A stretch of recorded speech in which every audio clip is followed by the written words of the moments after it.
Hello, my dear students. You are most welcome in Oxford Malwa Academy. And today we are going to read a poem named To the Cuckoo. Cuckoo means कोयल। यहाँ पर कुक्कू की प्रशंसा की गई है poet Wordsworth के द्वारा। हम थोड़ा सा इंट्रो विलियम वर्ड्सवर्थ का पढ़ लेते हैं। William Wordsworth 1770 to 1850 was born at Cockermouth. William Wordsworth का जो जीवन काल रहा है वो 1770 से लेकर 1850 तक रहा है। वाज बोर्न एट कोकरमाउथ, जिसका कि कोकरमाउथ में जन्म हुआ था। He was educated at the grammar school of Hawkshead and saint John college Cambridge, जिन्होंने अपनी जो शिक्षा ग्रहण की ग्रामर स्कूल हॉक्सेट में और सेंट जॉन कॉलेज कैम्ब्रिज में उच्च शिक्षा प्राप्त की। हिज सीरियस पोइटिकल इफोर्ट्स, उनका जो गंभीर कविता का जो प्रयास है, an evening walk was published when he was 23rd year old, कि जब वो 23 साल के थे तब उन्होंने इस कविता को लिखा था, जिसका नाम है an evening walk. He became a friend of ST. Coleridge, वो एस.टी. कॉलरिज के दोस्त बने। And in the collaboration with him, और उनके सहयोग से रोड द लिरिकल बैलाड्स, उन्होंने लिरिकल बैलाड्स लिखे 1798। Wordsworth poetical career was a long one and he composed a large number of poems, कि वर्ड्सवर्थ का जो कविता का जो कैरियर है, जो पोएट का कैरियर है, वो किस प्रकार का है, वो बहुत लंबा है। And he composed large number of poems, और उन्होंने कई सारी कविताएं लिखी है। ही was a great admirer and A sincere lover of nature, वो बहुत बड़े प्रशंसक रहे हैं नेचर के, प्रकृति के, और प्रेमी रहे हैं। नेचर फॉर हिम, प्रकृति उनके लिए वाज गाइड, एक गाइड का काम किया था प्रकृति ने।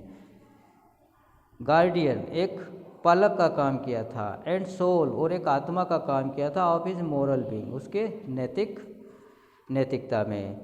ही was a worshipper of nature, वो प्रकृति के पुजारी थे। He composed poem on nature object, उन्होंने प्रकृति के ऊपर कई सारी कविताएं लिखी। टू द कुक्कू, अब इस कुक्कू नाम की कविता में वो क्या कहते हैं, तो to the cuckoo is one of the most beautiful poem of Wordsworth, कि वर्ड्सवर्थ के द्वारा लिखी गई ये जो कुक्कू नाम की पोएम है, बहुत ही सुंदर कविता है। He welcomes the bird as a blithe newcomer, वो उसका मतलब स्वागत करते एक नए मेहमान के रूप में। As its song captivate and moves him to supreme spiritual joy, और उसके जो गीत हैं वो उसे कैच करते हैं, कैप्टिवेट करते हैं, जकड़ते हैं। किस ओर जकड़ते हैं? उस स्पिरिचुअल, एक आध्यात्मिक आनंद के रूप में वो बताते हैं। Now let's start the poem. O blithe newcomer, अरे नए आने वाले मेहमान। आई हैव हियर्ड, मैंने तुमको सुना है। I hear the and rejoice, मैंने तुझे सुना है। दी का मतलब होता है तुझे, कि मैंने तुझे सुना है। एंड रिजॉइस, और आनंद भी उठाया है। ओ कुक्कू, अरे cuckoo. Shall I call thee bird, क्या मैं तुझे पक्षी बुलाऊं? Or but a wandering voice, या फिर लेकिन क्या मैं तुझे वांडरिंग वाइज भी बुलाऊं, कि क्या मैं तुझे एक पक्षी बुलाऊं या किसी भटकते हुए आत्मा मतलब आवाज़ को बुलाऊं? While I am lying on the grass, कि जब मैं घास पर लेटा हुआ होता हूँ। Thy twofold shout I hear, तेरी, अब यहाँ पर तेरी शब्द, दाई का मतलब होता है तेरी, तो thy twofold shout I hear, तेरी दो तरह की आवाज़ें मैं सुनता हूँ। फ्रॉम हिल टू हिल, इस पहाड़ी से उस पहाड़ी तक। इट सीम्स टू पास, यानी कि कभी मुझे इस पहाड़ी पर सुनाई पड़ती है, कभी उस पहाड़ी पर सुनाई पड़ती है। At once far off and near, और कभी वो दूर सुनाई पड़ती है और कभी मैं पास में सुनाई पड़ती है। थर्ड स्टेंजा में कवि बोलता है कि though babbling only to the vale, कि तुम्हारी जो आवाज़ बेबलिंग, बेबलिंग मतलब करती है झर्राती है, या दो मतलब कि दूर और पास आवाज़ होती है उस घाटी पर। वेल, वेल मतलब होता है घाटी पर, कि कभी तुम्हारी आवाज़ घाटी में सुनाई पड़ती है, और वो दो प्रकार की सुनाई पड़ती है, आवाज़ें आती रहती है। ऑफ सनशाइन, या कभी सूर्य की चमक में सुनाई पड़ती है। एंड ऑफ फ्लावर्स, कभी फूलों में सुनाई पड़ती है। Do bringest unto me a tale, तुम मेरे लिए तो कहानी लेके आती हो, मतलब तुम्हारी आवाज़ में सुनता हूँ तो ऐसा लगता है कि मुझे कोई मेरी कहानी याद आती है, तुम मेरे लिए कहानियाँ लेके आती हो। ऑफ विजनरी आवर्स, और उन दृश्यात्मक समय को बताती हो जो मैंने बचपन में देखे थे, मेरे बचपन में देखे थे। नेक्स्ट स्टेंजा में वो बोलता है,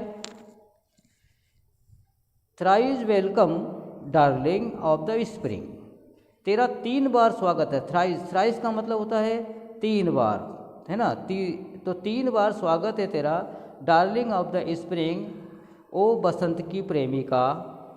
इवन एट दू आर्ट टू मी, तुम मेरे अंदर कला जगाती हो, तुम मेरे अंदर कला का निर्माण करती हो।